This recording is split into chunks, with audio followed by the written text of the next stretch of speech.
berapa lama lagi kita nak tengok lambakan pekerja asing ni? Hak rakyat kena sapu, gaji ditekan, tempat kerja pun penuh dengan orang luar. Kerajaan buat apa? Kejap. Sebenarnya kerajaan mendengar keluhan rakyat. Kita dah hentikan buat sementara pengambilan pekerja asing bermula tahun 2024 lagi. Ini antara usaha yang cukup baik oleh Datuk Seri Saifuddin Nasution. So, basically, Malaysia dah nak capai limit 15% tenaga kerja dari luar. Dah hampir penuh, bro. Memang kena stop dulu ambil pekerja asing supaya tak over-reliant dengan tenaga kerja luar. Satu hal, kita nak pastikan rakyat Malaysia sendiri dapat kerja. Tapi, dalam masa yang sama, kerajaan faham ada sektor yang memang kritikal. Contohnya, ladang kelapa sawit dekat Sabah dan Sarawak.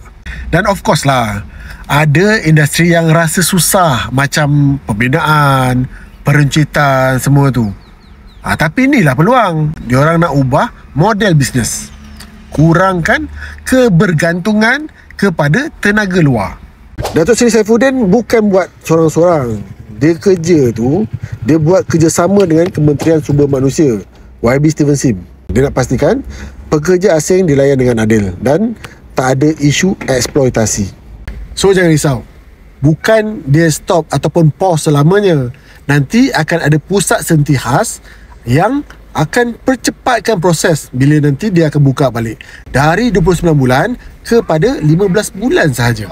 Lepas tu, Malaysia pun sekarang tengah nego balik MOU dengan negara-negara sumber macam Indonesia, Nepal dan Bangladesh. So guys, bagi aku, ini langkah bijak oleh Pak Menteri. Kita jaga ekonomi, bagi rakyat kerja dan urus pekerja asing dengan lebih baik.